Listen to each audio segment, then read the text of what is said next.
नमस्ते news okay लाइभमा यहाँहरूलाई स्वागत छ। म मनोरञ्जन शर्मा। आज पनि हामी स्थानीय गतिविधि त्यस्तै गरेर कोरोना भाइरसको अपडेट, मौसम सम्बन्धी जानकारी र ओके संवाद लिएर तपाईहरु समक्ष उपस्थित भइसकेका छौं। आज ओके संवादमा सिद्धार्थनगरको छिमेकी गाउँपालिका मायादेवी गाउँपालिकाका स्वास्थ्य शाखा प्रमुख भास्कर आत्रेयसँग हामी कुराकानी गर्दैछौँ। मायादेवी गाउँपालिकामा कोरोना भाइरस को पछिल्लो अवस्था कस्तो छ, त्यहाँ बिरामीहरू कति हुनुहुन्छ, कतिजना अहिलेसम्म निको भएर घर जानु भइसक्यो लगायतका कोरोना भाइरस न्यूनीकरणका लागि गाउँपालिकाले के कस्तो कार्यक्रम गर्दैछ र कस्तो कस्तो समस्या आएको छ भन्ने विषयमा आज हामी भास्कर आत्रेयसँग कुराकानी गर्दैछौँ। कृपया तपाईहरु हामीसँगै रहनुहोला। सुरुवात गरौँ स्थानीय समाचारबाट।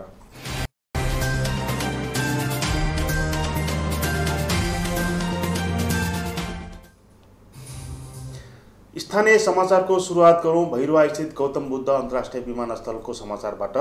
निर्माणाधीन गौतम बुद्ध अन्तर्राष्ट्रिय विमानस्थलको आज विभागीय मन्त्री संस्कृति पर्यटन तथा नागरिक उड्डयन मन्त्री योगेश भट्टराईले अवलोकन गर्नुभएको छ। अवलोकन गर्दै उहाँले निर्माण भइरहेको कामहरूको बारेमा जानकारी लिनुभएको हो। सो क्रममा उहाँले अब तोकेकै समयभित्र गौतम बुद्ध अन्तर्राष्ट्रिय विमानस्थलको निर्माण कार्य सम्पन्न हुने पनि जानकारी दिनुभयो।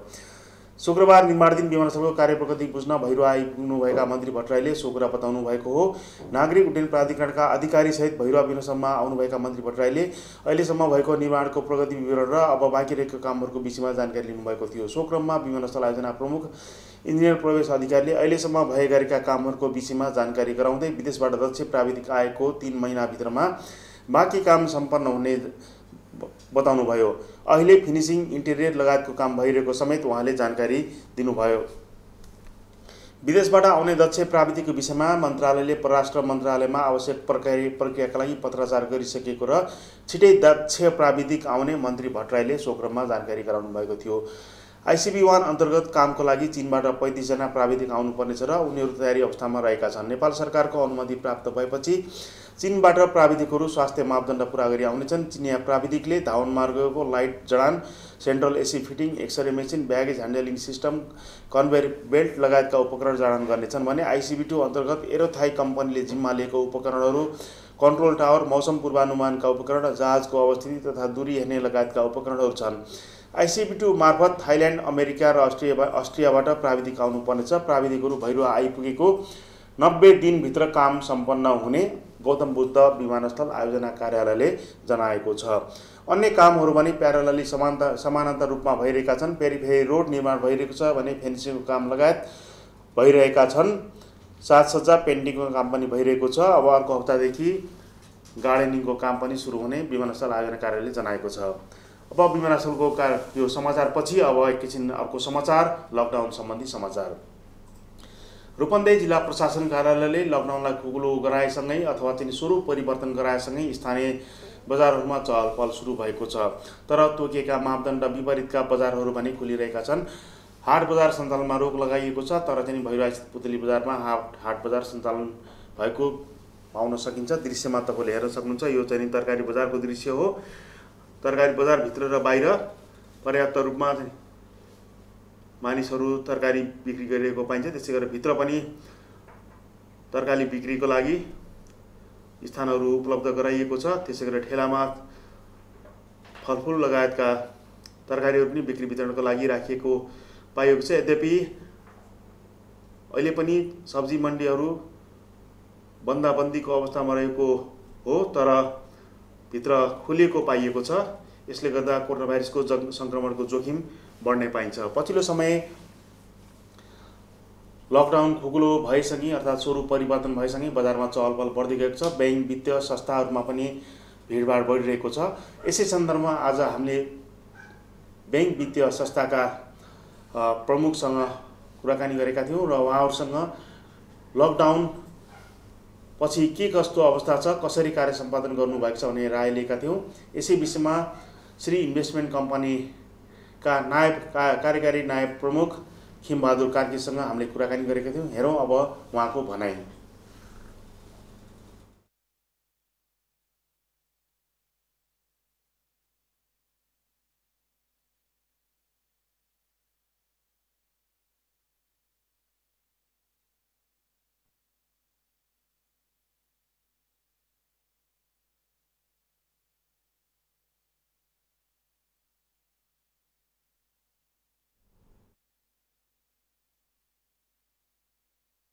देखिएको छ। विभिन्न बैंक वित्तीय संस्थाका साथीहरू पनि यो संकलनमा पर्नुभयो र यस्तो परिस्थितिमा पनि हामीले यहाँको स्थानीय प्रशासन नगरपालिकाको निर्देशन बमोजिम हामीहरूले यहाँ अत्यावश्यक सेवा बाहेक सबै सेवाहरू केही समय हामीले बन्द पनि गऱ्यौँ। तर अब हामी यो धेरै लामो समयसम्म यो गर्न सक्ने अवस्था पनि छैन र हामीले सुरक्षाका सम्पूर्ण मापदण्डहरू अपनाएर हाम्रा ग्राहकहरूलाई सेवा दिनुपर्ने हाम्रो बाध्यता छ। अहिले धेरै बैंकहरूमा धेरै भिड पनि हुने गरेको छ, बैंकभित्र पनि बाहिर पनि। त्यो सम्पूर्ण कुरालाई व्यवस्थापन गर्दै हामीले सेवा दिइरहेका छौँ। अनिवार्य रूपमा बिरामी हामी कहाँ आउने कस्टमरहरूको ज्वरो नाप्ने, त्यसै गरेर सेनिटाइजरको प्रयोग गर्ने, हाम्रा स्टाफहरूले फेस सिल्डको प्रयोग गर्ने, ग्लोभहरू हातमा लगाएर सेनिटाइजरको प्रयोग गरेर हामीले सेवा दिइरहेका छौँ। यो अहिलेको विषम परिस्थितिमा बैंकिङ सेवालाई पनि सुचारू गर्दै हामीले बैंकिङ वित्तीय संस्थाहरूले सेवा पनि दिनुपर्ने अत्यावश्यक भएको हुनाले हामीले त्यो निरन्तर गरि पनि रहेका छौँ र हामी आगामी दिनमा पनि गर्दै जानेछौँ। कोरोना भाइरस एउटा सामान्य भाइरस भए पनि हामी यसमा लापरवाही पनि गर्न सक्दैनौँ र हामीले सम्पूर्ण बैंक वित्तीय संस्थाका कर्मचारीहरूले सुरक्षाका सम्पूर्ण मापदण्डहरू अपनाएर र हाम्रा ग्राहकहरूलाई सोसियल डिस्टेन्स सामाजिक दूरी कायम गर्दै लाइनहरूमा बसालेर दूरी कायम गर्दै हामीले सेवा दिनुपर्ने छ। र हाम्रा ग्राहक वर्गहरूलाई पनि म के अनुरोध गर्न चाहन्छु भने उहाँहरूले पनि सकेसम्म बैंकभित्र आउने कमसे कम आएर विद्युतीय माध्यमको बढीभन्दा बढी प्रयोग गरेर र अत्यावश्यक कुराको लागि मात्रै नगद लिन बैंकसम्म आइपुग्ने, सकेसम्म आफ्नो 2-4 दिनको केही जोहो गरेर बैंकसम्म प्रत्यक्ष रूपमा थोरैभन्दा थोरै आएर विद्युतीय माध्यमहरूको प्रयोग गरेर अन्य माध्यमबाट यो बेलामा यो चाहिँ महामारीको बेलामा हामीले सबै ग्राहक वर्गहरूलाई पनि अनुरोध गर्छौँ उहाँहरूले पनि त्यो सेवा लिँदा त्यो कुरालाई ध्यान दिनुपर्ने छ र हामी बैंक वित्तीय संस्थाले पनि हाम्रा ग्राहकहरूलाई सुरक्षित भएर सोसियल डिस्टेन्स कायम गर्दै सेवा लिने वातावरण मिलाउनुपर्छ र कर्मचारी वर्गहरू पनि सुरक्षित हुन एकदमै जरुरी छ। उहाँहरू सबैले सुरक्षाका मापदण्डहरू अपनाएर आफ्ना सेवाहरू दिनुपर्छ र त्यो हामी गरि पनि रहेका छौँ। कुराकानी गर्दैछौँ कोरोना भाइरसको जोखिम न्यूनीकरणका लागि बैंक वित्तीय संस्थाले कसरी सेवा प्रदान गरिरहेका छन् भन्ने विषयमा श्री इन्भेस्टमेन्ट कम्पनीका नायब कार्यकारी प्रमुख नायब महाप्रबन्धक हुनुहुन्थ्यो उहाँ खिमबहादुर कार्की, उहाँको भनाइ हामीले सुन्यौँ। अब हामी एकैछिन विश्राम लिन्छौँ। विश्रामपछि सिद्धार्थनगरको छिमेकी गाउँपालिका मायादेवी गाउँपालिकाका स्वास्थ्य शाखा प्रमुख भास्कर आत्रेयसँग कोरोना भाइरस न्यूनीकरणको लागि गाउँपालिकाले गरेका कामहरू, त्यसै गरेर गाउँपालिकामा के कस्तो अवस्था रहेको छ, कोरोना भाइरसको बिरामीहरू कतिजना हुनुहुन्छ, कतिजनाले उपचारको क्रममा हुनुहुन्छ लगायतका विषयमा चर्चा गर्नेछौँ। कृपया तपाईँहरू हामीसँगै रहनुहोला।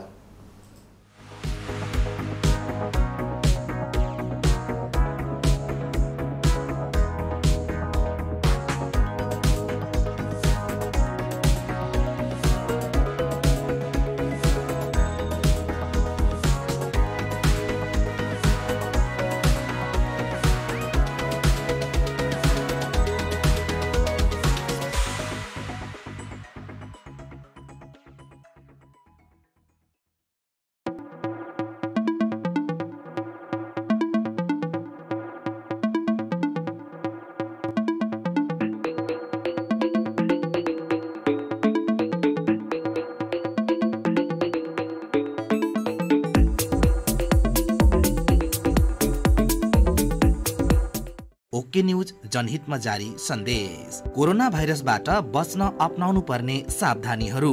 साबुन पानी वा सेनिटाइजरले राम्रोसँग हात धुवौं। बाहिर निस्कदा अनिवार्य रूपमा मास्क लगाऊ। खोक्दा वा हात छ्यु गर्दा मुख छोपौं या कुहिनाले छेकौं। हात नमिलाऊ। अभिवादनका लागि नमस्कार गरौं। फ्लूको संकेत देखिएको बिरामीसँग कम्तीमा 1 मिटरको दूरी कायम गरौं। हात राम्रोसँग सफा नगरी नाक, मुख वा आँखा नछुऔं। व्यक्तिगत तथा आफ्नो वरिपरिको स्थानको सरसफाइमा ख्याल गरौं। भीडभाड, समूह वा सार्वजनिक कार्यक्रममा सहभागी नबनौं। नआत्तियौं। कोरोना बारे आफूले बुझौं र अरूलाई पनि बुझाउँ। विश्रामपछि स्वागत छ अपालो ओके संवादको। र आज ओके संवादका हाम्रा अतिथि हुनुहुन्छ छिमेकी गाउँपालिका मायादेवी गाउँपालिकाका स्वास्थ्य शाखा प्रमुख भास्कर आत्रेय। हामीले उहाँसँग कोरोना भाइरस न्यूनीकरणका लागि गाउँपालिकाले सम्पादन गरेका कामहरू, के कस्तो कामहरू सम्पादन भइरहेका छन् र अहिले पछिल्लो समयमा कोरोना भाइरसको अवस्था कस्तो छ गाउँपालिकामा, यसै विषयमा आज चर्चा गर्नेछौँ। भास्करजी, तपाईँलाई कार्यक्रममा स्वागत छ। हजुर, धन्यवाद। लामो समयदेखि तपाईँहरू स्वास्थ्यकर्मीहरू फ्रन्ट लाइनमा रहेर यो कोरोना भाइरस न्यूनीकरणको लागि कार्य सम्पादन गर्दै हुनुहुन्छ। देशभरिमा चाहिँ स्वास्थ्यकर्मीहरूको अहिले अहम भूमिका छ। यसै सन्दर्भमा तपाईँ आफ्नो गाउँपालिकाबाट पनि आफ्नो सम्पूर्ण टिम, स्वास्थ्य शाखाका सम्पूर्ण कर्मचारीहरूसहित कार्य सम्पादनमा दिनौँ अहोरात्र लाग्नुभएको छ। पछिल्लो अवस्था के छ गाउँपालिकाको? मायादेवी गाउँपालिकाको पछिल्लो अवस्था हेर्ने भने अहिलेसम्म हाम्रो 52 जना यो कोभिड-19बाट सङ्क्रमित हुनुभयो। त्यसमध्ये 5 जना महिला सङ्क्रमित हुनुभयो भने 47 जना पुरुष सङ्क्रमित हुनुभयो र 3 जना हालसम्म 3 जना गर्भवती महिलाहरू पनि मायादेवी गाउँपालिकामा सङ्क्रमित हुनुभयो र यो डायलिसिस गराउने 2 जना पनि सङ्क्रमित हुनुभयो र हालसम्म 1 जनाको मृत्यु भएको छ। र अहिलेको अवस्थामा हेर्ने भने आजको दिनसम्म मायादेवी गाउँपालिकामा 11 जना एक्टिभ केस हुनुहुन्छ भने करिब 40 जना चाहिँ नि निको भएर आफ्नो दैनिक क्रियाकलापमा काममा फर्किनु भएको अवस्था छ। र हामीले मायादेवी गाउँपालिकामा 8वटा वडा छन्। 8वटा वडामा सुरुको अवस्थामा यो भारत लगायत विभिन्न तेस्रो मुलुकबाट आउने नागरिकहरूको चाप बढी भएको कारणले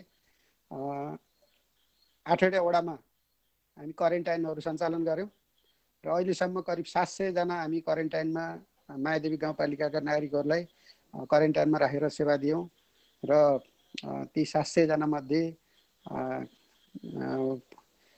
करिब 52 जना अहिले पोजिटिभ देख्नु भएको छ र अहिलेको अवस्थामा क्वारेन्टाइनमा बस्ने व्यक्तिहरू विदेशबाट तेस्रो मुलुकबाट आउने व्यक्तिहरूको अहिले आइरहेको छ भने छिमेकी भारतबाट आउने सङ्ख्या अहिले घटेको छ।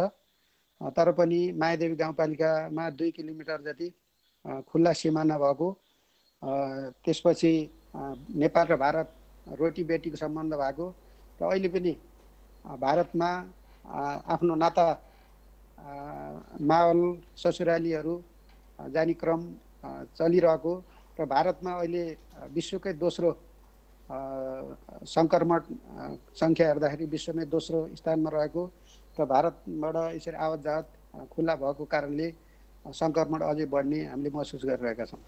जस्तो आत्रेज्यू, तपाईँले अगाडि तथ्याङ्क प्रस्तुत गर्दा भन्नुभयो 2टा फरक प्रकृतिका व्यक्तिहरूमा पनि कोरोना भाइरस सङ्क्रमण पुष्टि भएको पाइयो भनेर भन्नुभयो। जस्तै 3 जना चाहिँ नि गर्भवती महिलाहरू, त्यसै गरेर 2 जना चाहिँ नि किडनी पेसेन्टहरूमा पाइयो भने उहाँहरूको अवस्था कस्तो छ अहिले? अनि गर्भवतीहरूको अवस्था सामान्य छ, उहाँहरूलाई लक्षण देखिएको छैन अहिलेसम्म। 1 जना हाम्रो संस्थागत आइसोलेसनमा 1 जना गर्भवती हुनुहुन्छ भने 2 जना होम आइसोलेसनमा बसेर उहाँ बसिरहनु भएको छ, उहाँहरूलाई लक्षण देखिएको छैन।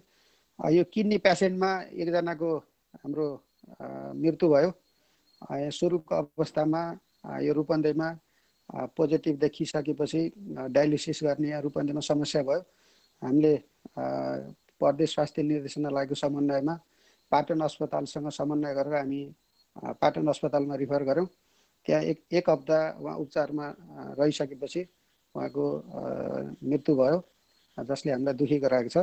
र 1 जना अहिले भर्खरै यो हप्ता सङ्क्रमण देखिएकोले र आजको दिनसम्म उहाँमा पनि त्यस्तो केही समस्याहरू देखिएको छैन। जुन व्यक्तिको किडनी पेसेन्ट हुन्थ्यो उहाँको चाहिँ मृत्यु भयो भन्नुभयो काठमाडौँ पाटन अस्पतालमा उपचारको क्रममा, उहाँ चाहिँ नि एकदम क्रिटिकल अवस्थामा हुनुहुन्थ्यो अथवा चाहिँ नि कोरोना भाइरसकै कारणले गर्दा उहाँको ज्यान गएको हो? के हो वास्तविकता? उहाँ यहाँ डायलिसिसको समस्या भएको कारणले हामीले रिफर गरेका थियौँ। उहाँ गइसकेपछि 4-5 दिन उहाँलाई राम्रो भएको उहाँको पारिवारिक स्रोतले हामीलाई जानकारी गराइरहेको थियो। अचानक उहाँको डेथ भयो। अब यही कोरोनाको कारणले उहाँ दीर्घ रोगी भएको कारणले यो कोरोनालाई पचाउन सक्नु भएन भन्ने किसिमले हामी बुझेका छौँ। जस्तै मायादेवी गाउँपालिकाको बिरामी हुनुहुन्थ्यो, रूपन्देही जिल्लाकोमा कुरा गर्दा डायलिसिस सेन्टरहरू यो चाहिँ नि जस्तै भैरुवाको मेडिकल कलेजमा छ, सिटी हस्पिटलमा छ, त्यसै गरी बुटोलको चाहिँ नि गौतम बुद्ध सामुदायिक मुटु अस्पतालमा छ र सिटी हस्पिटलकै अर्को केन्द्र छ, त्यसै गरेर यो सायद क्रिम्सन हस्पिटल पनि हुन्छ होला।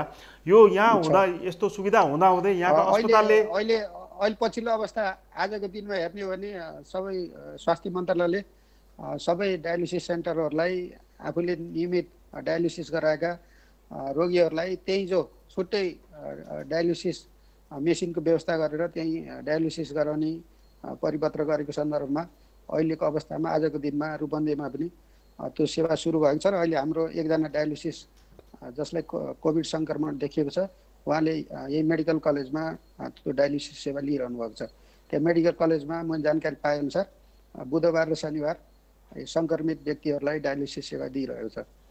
भनेपछि जसको चाहिँ नि मृत्यु भयो उहाँको चाहिँ नि यहाँ डायलिसिस यहाँको भैरुवा रूपन्देहीका अस्पतालहरूमा डायलिसिस गर्न नमानिसकेपछि हामीले काठमाडौँ बाध्यता यहाँ उहाँहरूले छुट्टै आइसोलेसन त्यो व्यवस्था गरिसक्नु भएको रहन्छ।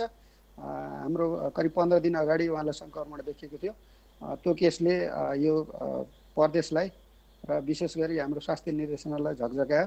त्यसपछि तुरुन्तै त्यसको 1 हप्तापछि यहाँ रूपन्देहीमा पनि छुट्टै आइसोलेसन बनाएर सम्बन्धित डायलिसिस गर्ने अस्पतालहरूले छुट्टै सेवा दिइरहनु भएको छ। अहिले जस्तै पछिल्लो समयमा ठुला सहरहरूको तुलनामा भैरुवा त्यसै गरेर बुटोल र अरू नगरपालिकाहरूमा जस्तै तपाईँको गाउँपालिकामा पनि कोरोना भाइरसका सङ्क्रमितको केसहरू बढिरहेका छन्। मुख्य कारण के होला त्यहाँ तपाईँको? यो पनि अब त्यहाँ पनि गाउँ गाउँमा समुदायमा फैलिसकेको अवस्था हो। अब समुदायमा फैलिएको छैन भनेर अब हामी बोल्न मिल्दैन। समुदायमा फैलिएको छ र समुदायमा फैलिएको कारणले अब अहिले सबै रूपन्देहीका सबै 16 पालिकामा यो सङ्क्रमण बढिरहेको छ। विशेष गरी अब ठुला पालिकाहरूमा यसको सङ्क्रमणको सङ्ख्याहरू अहिले दिन प्रतिदिन हामीले धेरै देखिरहेका छौँ।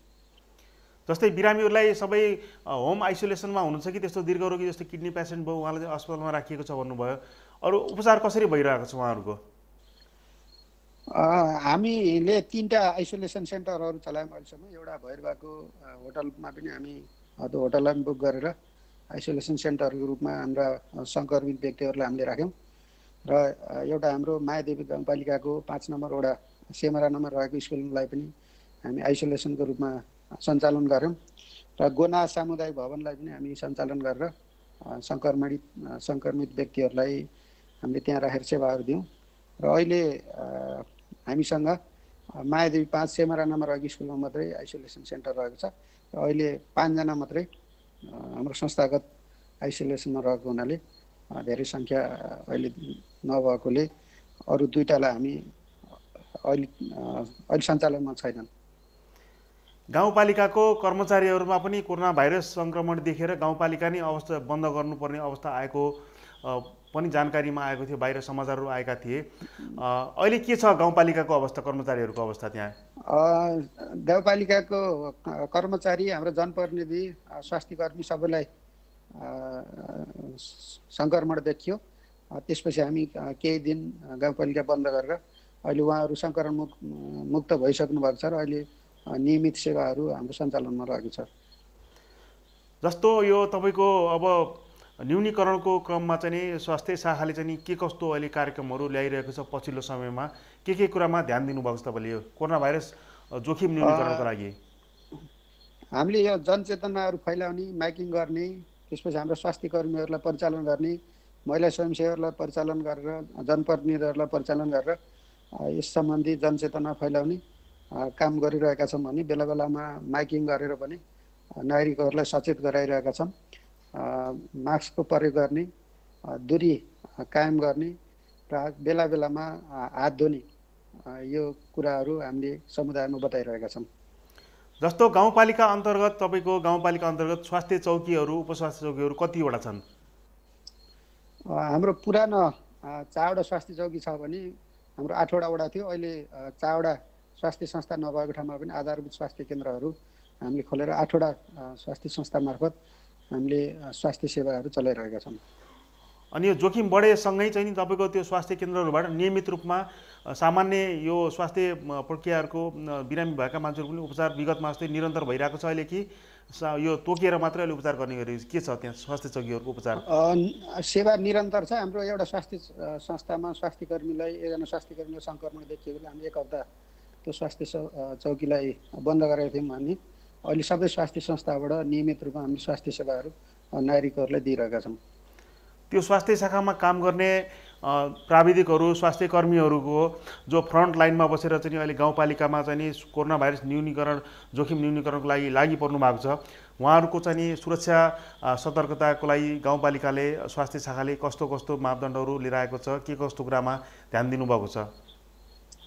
हामी सुरुदेखि चैतबाटै स्वास्थ्य कर्मीहरूलाई आवश्यक पर्ने सुरक्षा सामग्रीहरू हामीले उपलब्ध गराएका छौँ र सुरक्षा सामग्रीहरू प्रयोग गरेर स्वास्थ्य कर्मीहरूले नागरिकहरूलाई स्वास्थ्य सेवाहरू दिइरहनु भएको छ र बेला बेलामा उहाँहरूलाई तालिमहरू दिने, उहाँहरूलाई पनि त्यो सम्बन्धी सचेत गराउने स्वास्थ्य कर्मीहरू महिला स्वयंसेवकहरूलाई पनि हामीले गरिरहेका छौँ र समय समयमा उहाँहरूको पनि फ्रन्ट लाइनमा काम गरेको हुनाले उहाँहरूलाई सङ्क्रमण छ कि छैन भनेर हामीले उहाँहरूको पनि यो स्वाब सङ्कलन गरेर त्यो पनि हेरिरहेका छन्। तपाईँहरूको गाउँपालिकामा अहिलेसम्म कतिजनाको यो स्वाब PCR परीक्षण भइसक्यो अहिलेसम्म? अहिलेसम्म त हाम्रो PCR करिब 500 जनाको PCR परीक्षण भइसक्यो।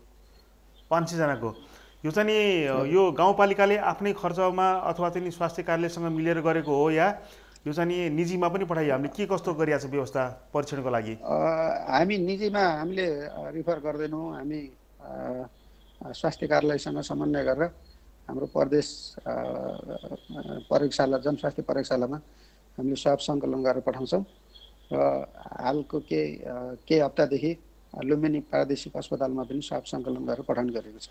भनेपछि अहिलेसम्म जति पनि गाउँपालिकाभित्रका चाहिँ व्यक्तिहरूको PCR परीक्षण गरे सबैको निःशुल्कै परीक्षण गाउँपालिकाले गरेको पहलमा भइरहेको छ?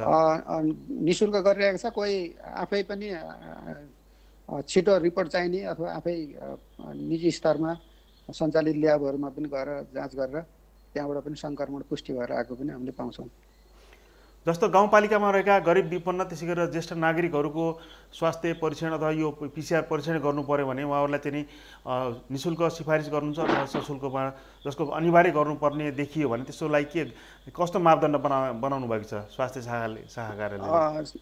यो स्वास्थ्य शाखाले भन्दा पनि नेपाल सरकारले एउटा गाइडलाइन गराएको छ त्यो कस्ता व्यक्तिहरूको स्वाब सङ्कलन गर्ने भनेर। पहिलो नम्बरमा हाम्रो क्वारेन्टाइनमा बसेका सबै नागरिकको हामी स्वाब सङ्कलन गर्छौँ। 6 दिन क्वारेन्टाइनमा बसिसकेपछि 6 देखि 10 दिनभित्रमा हामीले स्वाब सङ्कलन गर्छौँ र दोस्रो कोही सङ्क्रमित हुनुभयो त्यो सङ्क्रमितको कन्ट्याक्टमा भएका कन्ट्याक्ट सर्वे हुन्छ। त्यो सर्वेले बताएअनुसार सङ्क्रमित व्यक्तिको कन्ट्याक्टमा भएका व्यक्तिहरूको हामीले गर्छौँ र कोही जस्तै अहिले पछिल्लो अवस्थामा विभिन्न अस्पतालमा यो डायलिसिस गरिरहेका व्यक्तिहरू जुन मायादेवी गाउँपालिकाको हुनुहुन्छ त्यो सम्बन्धित अस्पतालले पनि गाउँपालिकामा यो PCR जाँच गर्न रिक्वेस्ट गरेर पठाएकालाई पनि हामीले निःशुल्क स्वाब सङ्कलन गरेर जाँच गरिदिइरहेका छौँ। जस्तो तपाईँले प्रारम्भमै भन्नुभएको थियो यो गाउँपालिकाको केही भूभागहरू चाहिँ नि भारतसँग जोडिएको छ र यहाँका केही नागरिकहरूको उतापट्टि भारततर्फ पनि रोजीरोटी अथवा चाहिँ यहाँ चेलीबेटीहरू विवाह गरेर उता गएको पनि अवस्था छ भन्नुभयो। अहिले पनि विगतमा जस्तै त्यहाँबाट लुकीछिपी यो खुला नाकाको प्रयोग गरेर आएर सिधै भारतमा काम गर्न गएकाहरू चाहिँ त्यस गाउँपालिकाका नागरिकहरू आएर सिधै घरमा बस्दिने प्रचलन छ र अहिले पनि? त्यो अलिक कम छ। अहिले त्यस्तो कम छ र अहिलेको अवस्थामा कस्तो देखिन्छ भने पारी नाता सम्बन्ध हुनेहरू बेला बेलामा जाने अनि हप्ता 15 दिन बस्ने त्यसपछि फर्किने क्रमहरू अहिले पनि छिटपुट रूपमा हामी देखिरहेका छौँ। त्यस्ता व्यक्तिहरू पनि हामी हाम्रा जनप्रतिनिधिहरू र समुदायले हामीलाई खबर गर्नुहुन्छ र त्यस्ता व्यक्तिहरूलाई सकेसम्म हामीले हाम्रो संस्थागत क्वारेन्टाइनमै राखेर उहाँहरूको स्वाब परीक्षण गरिसकेपछि नेगेटिभ रिपोर्ट आएकालाई हामी घर पठाइरहेका छौँ र कोही त्यस्तो आफ्नो सुविधा सम्पन्न घर छ भने त्यस्तै गएर आएको व्यक्तिहरू होम क्वारेन्टाइनमा पनि बस्नुहुन्छ। जस्तो भास्करजी पछिल्लो समय यो कोरोना भाइरस सङ्क्रमण लागेका व्यक्तिहरूलाई सहर बजार लगायतका ठाउँमा चाहिँ नि यस्तो सङ्क्रमित व्यक्तिहरूलाई छिछि दूर गर्ने, सङ्क्रमित व्यक्ति मात्र नभएर सङ्क्रमितहरूको सेवामा 24 घण्टा खटिने तपाईँको स्वास्थ्यकर्मी, चिकित्सक, नर्स, स्वास्थ्य प्राविधिकहरूलाई चाहिँ नि छिछि दूर गर्ने ध्येयको भावले हेर्ने क्रम बढिरहेको थियो। तपाईँको गाउँपालिकामा यस्तो यो कस्तो छ अहिले अवस्था? यस्तो देखिएको छ कि छैन? अथवा चाहिँ नि बिरामीहरूलाई चाहिँ नि छिमेकीहरूले कस्तो किसिमले हेर्छन्? त्यस्तै गरेर चाहिँ नि काम गर्ने नर्सहरूलाई, चिकित्सकहरूलाई, स्वास्थ्य प्राविधिकहरूलाई उनीहरू चाहिँ बसेको घरमा प्रवेश गर्न नदिने, अवरोध गर्ने, कोरोनाको बिरामी हेरेर आएको भनेर त्यसरी फरक किसिमको व्यवहार गर्ने पाइएको छ कि छैन? जुन चाहिँ नि पहिला चाहिँ नि हेर्ने दृष्टिकोण थियो त्यो दृष्टिकोण चाहिँ नि पाइन्छ कि पाइन्न? विशेष गरेर चाहिँ टोल छिमेकमा कसैलाई कोरोना लाग्यो भने छिमेकीहरूले के कस्तो अवरोध गर्छन्? जस्तै तपाईँलाई आइसोलेसन स्थापना गर्दा समस्या आयो अथवा अहिले पनि केही समस्याहरू छन्, के छ त्यस्तो गाउँपालिकामा? स्वास्थ्य कर्मीहरूलाई त्यस्तो व्यवहार गरेको हामीले अहिलेसम्म सूचना पाएका छैनौँ र यो जुन सङ्क्रमित व्यक्ति हुनुहुन्छ उहाँहरूलाई समुदायले कहीँ त्यस्तो गरेको हामी सूचना पाएका छौँ र जनचेतनाको कमी छ र यो मायादेवी मात्र होइन, हरेक ठाउँमा छिचिर दूरको अवस्था रहेको छ र अहिले सुरुको अवस्थामा यो सङ्क्रमितहरूसँग धेरै समुदायमा जुन डर थियो अहिले त्यो डर अलिक कम भएर अलिक त्यो अवहेलनाको अवस्था अलिक घट्दो अवस्थामा रहेको मैले पाएको छु। पहिलाभन्दा परिवर्तन भएको छ अहिले? परिवर्तन भएको छ। जस्तो अनि आइसोलेसनमा बसेका व्यक्तिहरू जो कोरोना भाइरस पोजिटिभ देखिएका, पोजिटिभ यो माइल्ड केस भएका व्यक्तिहरू आइसोलेसनमा होम आइसोलेसन, होटल आइसोलेसनमा अथवा चाहिँ उपचार केन्द्रमा रहेका छन् भन्नुभयो। त्यस्तोहरूको चाहिँ नि यो खर्चको व्यवस्थापन गाउँपालिकाले व्यवहार गरेको छ अथवा चाहिँ बिरामी आफैले व्यवहार गर्नुभएको छ? यो सबै गाउँपालिकाले व्यवहार गरेको छ। होम आइसोलेसनमा बस्नेहरूको लागि पनि? होमको होइन, अब संस्थागतमा बस्नेहरू क्वारेन्टाइनमा अथवा आइसोलेसनमा संस्थागत पालिकाले सञ्चालन गरेको क्वारेन्टाइन आइसोलेसनमा बस्नेहरूलाई पालिकाले गरिरहेको छ भने होममा बस्नेहरूलाई आफै व्यवस्था गर्नुभएको छ। संस्थागतमा बस्नेहरूलाई चाहिँ नि गाउँपालिकाले व्यवस्थापन गर्छ सम्पूर्ण, होम आइसोलेसनमा बस्नेहरूले त्यो सुविधा पाउँदैनन्? संस्थागतमा बस्ने जस्तो पाउँदैनन्। हामी स्वास्थ्य कर्मीहरूलाई उहाँहरूको अवस्था के छ जिम्मा दिएका हुन्छौँ, उहाँहरूले बुझ्नुहुन्छ, फोन गरेर गएर उहाँको दैनिक अवस्थाको रिपोर्टिङ गर्नुहुन्छ भने यो संस्थागतमा बसे जस्तो होममा बसेलाई त्यस्तो छैन। भनेपछि तपाईँको गाउँपालिका चाहिँ नि अन्य हाम्रो रूपन्देहीका अन्य गाउँपालिकाको तुलनामा कम जोखिम भएको गाउँपालिका हो अहिले पछिल्लो समय? कम जोखिम भन्दा पनि सङ्क्रमण अलिक कम देखिएको गाउँपालिका हो भनेर भन्दा उपयुक्त हुन्छ होला। तर अहिले पछिल्लो तपाईँको 1 हप्ता 10 दिनदेखि त तपाईँको गाउँपालिकामा पनि सङ्क्रमितहरूको सङ्ख्या त बढ्दो छ नि, ग्राफ त अलिकति बढिरहेको छ नि? यो त बिस्तारै बढ्ने छ, तर अरूको तुलनामा त्यति धेरै बढेको मैले पाइरहेको छैन।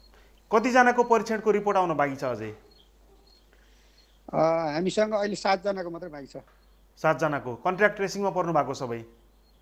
हजुर। त्यसभन्दा अरू कसैको पनि छैन अहिले शङ्कास्पद त्यसको कोही हुनुहुन्न? अरू छैन, अरू सबैको रिपोर्ट आइसकेको छ।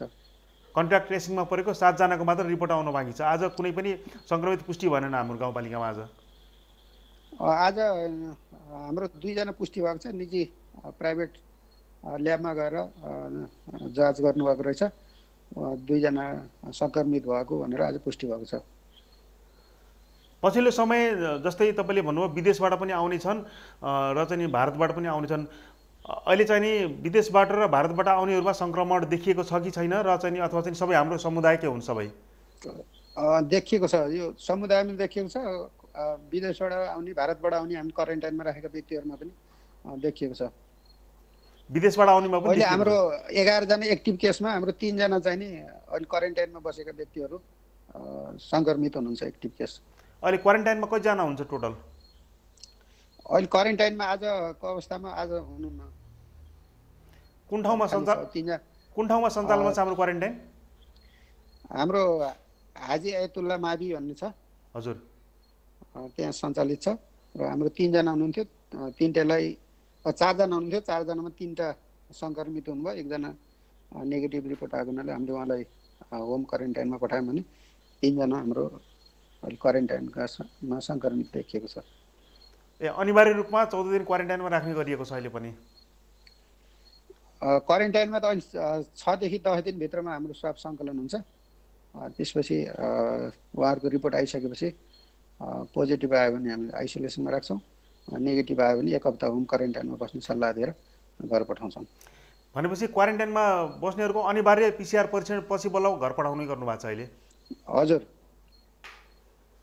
हस् त, अब हामी कार्यक्रमको अन्तिमतिर आइसकेका छौँ। अन्तिममा केही भन्नु छ गाउँपालिकाका सर्वसाधारण अथवा तिनी यो सम्पूर्ण कार्यक्रम हेरेर बस्नेहरूलाई कोरोना भाइरस जोखिमको बारेमा? यो कोभिड-19 को जोखिम अहिले पनि छ। अहिले समुदायमा फैलिने क्रममा रहेको हुनाले म सबै नागरिकहरूलाई मास्कको प्रयोग गर्न अनुरोध गर्छु। कोही घर बाहिर हिँड्दाखेरि दूरी कायम गर्न, बेला बेलामा हात धुन, सेनिटाइजरको प्रयोग गर्न र बिना काममा घरबाट नहिँड्न पनि म सबैलाई अनुरोध गर्छु। विशेष गरी ज्येष्ठ नागरिक, बच्चाहरू र दीर्घ रोगीहरूलाई घरमै बसिदिन र बाहिर बजारमा भिडभाडमा नजान म सबैलाई अनुरोध गर्छु। हस् त, हामीलाई समय दिनुभयो यसको लागि यहाँलाई धन्यवाद। आफ्नो गाउँपालिकाको बारेमा, गाउँपालिकामा कोरोना भाइरसको अवस्था के छ, साथै न्यूनीकरणको लागि के कस्तो काम भइरहेको छ भन्ने विषयमा जानकारी गराइदिनु भयो। यहाँलाई हाम्रो टिमको तर्फबाट हार्दिक धन्यवाद भन्न चाहन्छु। साथसाथै कोरोना भाइरस सङ्क्रमणको जोखिम अझै पनि बढिरहेको छ। कार्यालयमा रहेर कार्य सम्पादन गर्दा अथवा फिल्डमा रहेर कार्य सम्पादन गर्दा आफ्नो स्वास्थ्यको ख्याल गरेर कार्य सम्पादन गर्नुहोला। हाम्रो शुभकामना छ तपाईँलाई। धन्यवाद। हजुरहरूलाई पनि मायादेवी गाउँपालिकाको अहिले कोभिड-19 को अवस्थाको बारेमा केही कुराहरू राख्ने जुन मौका दिनुभयो त्यसको लागि तपाईँहरूलाई पनि म गाउँपालिकाको तर्फबाट हार्दिक धन्यवाद दिन चाहन्छु। उहाँ हुनुहुन्थ्यो मायादेवी गाउँपालिकाका स्वास्थ्य शाखा प्रमुख भास्कर आत्रे। उहाँसँग हामी कुराकानी गर्दैथ्यौँ। मायादेवी गाउँपालिकामा कोरोना भाइरस सङ्क्रमणको जोखिमको अवस्था कस्तो रहेको छ, अहिले कति बिरामीहरू रहेका छन् र उपचार प्रक्रिया के भइरहेको छ, साथसाथै गाउँपालिकाले कोभिड-19 यो न्यूनीकरणको लागि के कस्ता कार्यक्रमहरू सम्पादन गरिरहेको छ भन्ने विषयमा हामीले चर्चा गर्दैथ्यौँ। अब हामी एकैछिन विश्राम लिन्छौँ र विश्रामपछि कोरोना भाइरसको अपडेट लिएर तपाईँहरूसम्म चाहिँ आउँदैछौँ।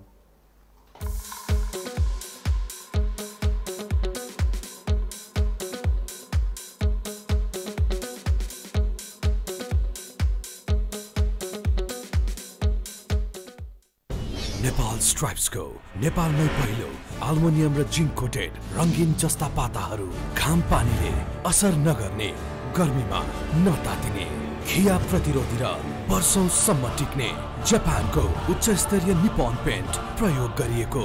अल्मुनियम जिङ्क कोटेडले गर्दा कीटाणुहरू नफैलिने 25 वर्षको वारेन्टी सहित नेपाल स्ट्राइप्सको अल्मुनियम र जिङ्क कोटेड रङ्गीन जस्ता पाताहरू लुम्बिनी स्ट्राइप इन्डस्ट्रिज प्राइभेट लिमिटेडको उत्कृष्ट उत्पादन।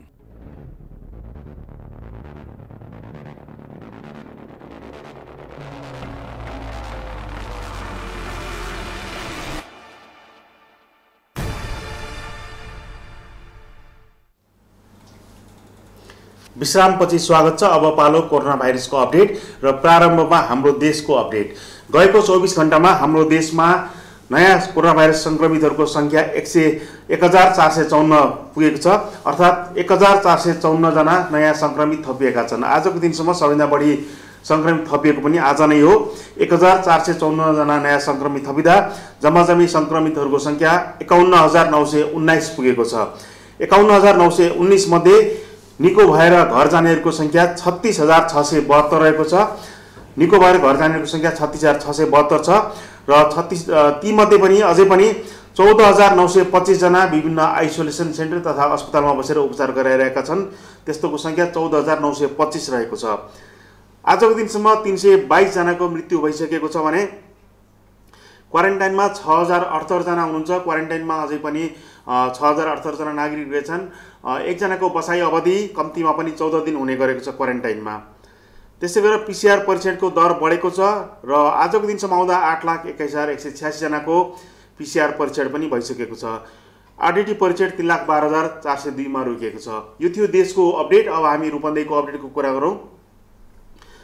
आजको दिनसम्म आउँदा रूपन्देहीमा कोरोना भाइरस सङ्क्रमितहरूको सङ्ख्या 1504 जना पुगेको छ। 1504 जना संक्रमित हुँदा 793 जना निको भइसकेका छन्।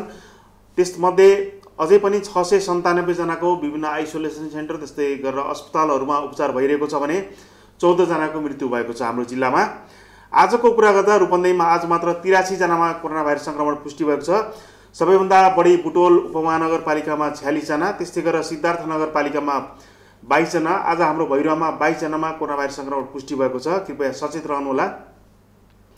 लकडाउनले पनि स्वरूप परिवर्तन भएको छ। बजारहरू खुलेका छन्। कोरोना भाइरसको संक्रमणको जोखिम पनि बढिरहेको छ, संख्या पनि बढिरहेको छ। त्यसकारणले सचेत रहनुहोला। बाहिर निस्किँदा अनिवार्य रूपमा मास्क प्रयोग गरौँ। त्यस्तै गरेर तिलोत्तमा नगरपालिकामा 7 जना, मायादेवी गाउँपालिकामा 2 जना, देवदह नगरपालिकामा 1 जना, सुदोधन गाउँपालिकामा 1 जना, कोटैमाई गाउँपालिकामा 1 जना, कञ्चन गाउँपालिकामा 1 जना, सैनामैना गाउँपालिकामा 1 जना र लुम्बिनी सांस्कृतिक नगरपालिकामा 1 जना गरी आज जम्मै रूपन्देहीमा 83 जनामा कोरोना भाइरस संक्रमण पुष्टि भएको छ। सबैभन्दा बढी बुटोलमा 46 जना र त्यसपछि भैरवामा 22 जनामा संक्रमण पुष्टि भएको, तिलोत्तममा 7 जना। यो थियो हाम्रो जिल्लाको अपडेट। अब हामी एकैछिन अन्तर्राष्ट्रिय अपडेटको कुरा गर्छौँ।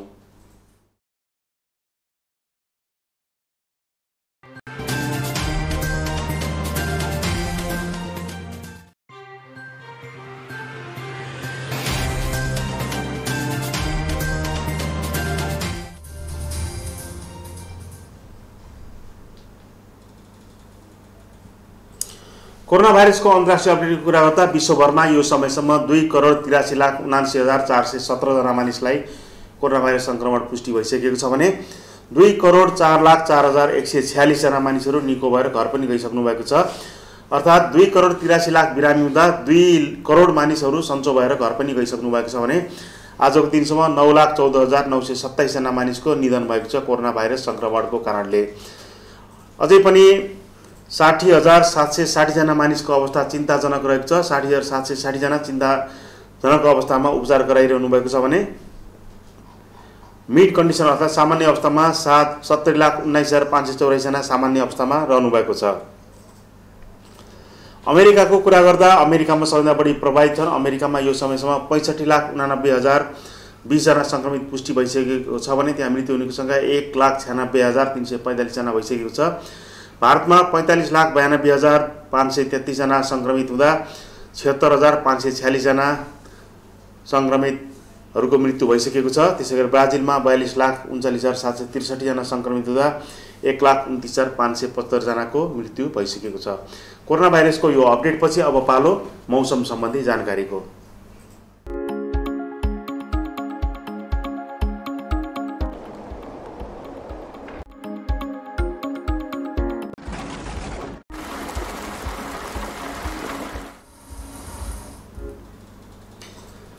मौसमको कुरा गर्दा देशभर आंशिकदेखि सामान्य बदली भई प्रदेश 1, प्रदेश 2, बागमती प्रदेश, गण्डकी प्रदेशका केही स्थानहरूमा हल्कादेखि मध्यम वर्षा हुने मौसम विभागले जानकारी दिएको छ। आज देशका प्रमुख शहरहरूको तापमान यस प्रकार रह्यो।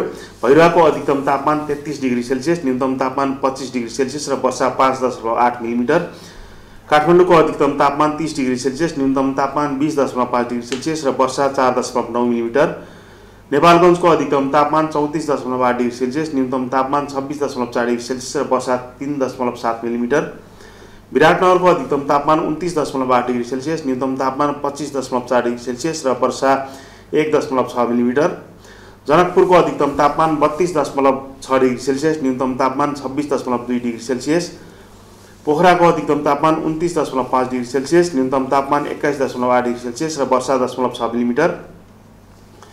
धनगढीको अधिकतम तापमान 35.2 डिग्री सेल्सियस, न्यूनतम तापमान 26 डिग्री सेल्सियस र दिपायलको अधिकतम तापमान 34.2 डिग्री सेल्सियस, न्यूनतम तापमान 25 डिग्री सेल्सियस मापन भयो। पछिल्लो समय कोरोना भाइरस संक्रमणको जोखिम बढिरहेको छ। कृपया तपाईहरु सचेत रहनुहोला। स्थानीय सरकार, स्थानीय प्रशासनले जुन मापदण्डहरू बनाएका छन् त्यो मापदण्डहरू पालना गर्नुहोला। बजारहरू अहिले खुलिरहेका छन्। दैनिक जनजीवनलाई सहज गराउनु पर्ने पनि बाध्यता रहेको छ। साथसाथै कोरोना भाइरस संक्रमणको जोखिम पनि बढिरहेको छ। त्यसकारणले बचेर काम गर्नुपर्ने बेला आएको छ। अब म एकैछिन हामीलाई केही प्रतिक्रियाहरू प्राप्त भएका छन् त्यो प्रतिक्रिया बारे जानकारी दिन चाहन्छु। रामकृष्ण लोहनी सरले सचेत रहौं, भैरवामा संख्या बढ्दैछ भनेर भन्नुभएको छ। वास्तवमा सचेत पनि रहनुपर्ने बेला छ। भैरवामा मात्र हैन जिल्लामै संख्या बढिरहेको छ। धीरेन्द्र पन्तले कोरोनाबाट सचेत रहौँ, काममा लागौँ, सुरक्षित तवरले व्यवसाय र उद्योग सञ्चालन गरौँ भन्नुभएको छ। वास्तवमा अहिलेको आवश्यकता पनि यही हो, सुरक्षित तवरले व्यवसाय र उद्योग सञ्चालन गरौँ, कोरोनाबाट सचेत रहौँ भन्नुभएको छ। यो ठिक कुरा हो। त्यस्तै गरेर दुष्यन्त थापाले गुड फ्राइडे भन्नुभएको छ, धन्यवाद उहाँलाई पनि। त्यस्तै गरेर धीरेन्द्र पन्तले कोरोनाबाट सुरक्षित रही काममा जाऊ अनि व्यवसाय र उद्योग सुरक्षाका प्रबन्ध मिलाई मात्र सञ्चालन गरौँ भनेर पुनः लेख्नु भएको छ। रामकृष्ण लोहनीले शुभ समाचार एयरपोर्टको विषयमा भन्नुभएको छ। वास्तवमा एयरपोर्टको समाचार हामीले नियमित रूपमा प्रस्तुत गर्दै आएका छौँ। आज पनि एयरपोर्टमा विभागीय मन्त्री योगेश भट्टराईले निरीक्षण गर्नुभएको र कामको बारेमा जानकारी लिएको, साथसाथै अब तोकिएकी समयभित्रै विमानस्थल सम्पन्न हुने विषयमा उहाँले जानकारी गराउनु भएको थियो। साथसाथै जुन मुख्य समस्या रहेको छ विदेशबाट दक्ष प्राविधिक लिएर आउने, त्यो दक्ष प्राविधिक पनि अब छिटै आउने र यसको प्रक्रिया पनि सुरु भएको उहाँले जानकारी गराउनु भएको थियो। र शुभ समाचार एयरपोर्टको विषयमा भनेर रामकृष्ण लोहनीले जानकारी गराउनु भयो, उहाँलाई धन्यवाद छ। त्यस्तै गरेर धीरेन्द्र पन्तले भैरवमा निर्माणाधीन गौतम बुद्ध अन्तर्राष्ट्रिय विमानस्थल देशकै गरिमा हो। अब कोभिड कम हुनसाथ उक्त विमानस्थल पनि बनिसक्ने र त्यहीँबाट विदेश सरेर घुम्न जान पाइने आशामा छौँ। देशमा स्थल मार्ग मार्फत सबैभन्दा बढी पर्यटक भित्रिने बेलायनाका भैरवमै रहेको सन्दर्भमा अब भने हवाई मार्गबाट पनि वर्षमा लाखौँ पर्यटक भित्राई लुम्बिनी, तिलौराकोट, रामग्राम, रूपन्देही, पाल्पा समग्र देशकै पर्यटन क्षेत्रमा गौतम बुद्ध अन्तर्राष्ट्रिय विमानस्थलले ठुलो योगदान दिने भन्ने लाग्छ भनेर उहाँले भन्नुभएको छ। त्यस्तै गरेर दुष्यन्त थापाले न्युज साह्रै ढिलो आउन थाल्यो, त्यसले गर्दा हेर्ने मानिसहरूलाई पनि समस्या छ, भ्युअर्स पनि घटेका छन्, समयमा कार्यक्रम गर्नु पर्यो भनेर भन्नुभएको छ। सर्वर न्युपानेले गुड न्युज टुडे भनेर भन्नुभएको छ। सम्पूर्ण हामीलाई प्रतिक्रिया दिने सम्पूर्णलाई चाहिँ नि हामी हार्दिक धन्यवाद भन्न चाहन्छौँ। हामी चाहिँ नि भरसक तोकिएकी समयमा कार्यक्रम प्रसारण गर्ने प्रतिबद्धता गर्दछौँ, तर कहिलेकाहीँ प्राविधिक कारणले गर्दा हामी समयमा कार्यक्रम शुभारम्भ गर्न सक्दैनौँ। त्यसको लागि हामी क्षमा प्रार्थी पनि चाहन्छौँ।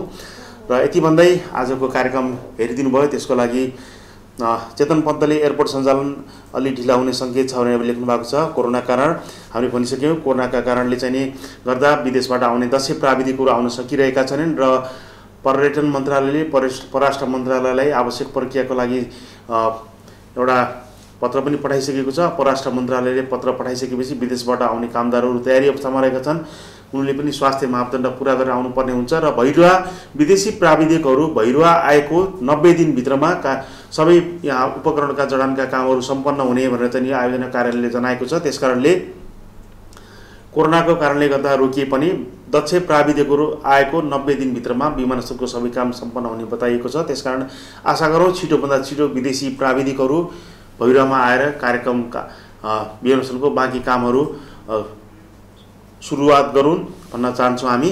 र यतिन्जेल हामी सँगै रहेर हाम्रो कार्यक्रम अवलोकन गरिदिनु भयो, त्यसको लागि तपाईँलाई धन्यवाद दिँदै हाम्रो सम्पूर्ण युनिट तपाईँहरूसँग बिदा माग्दछौँ। हस्त नमस्ते, शुभरात्रि।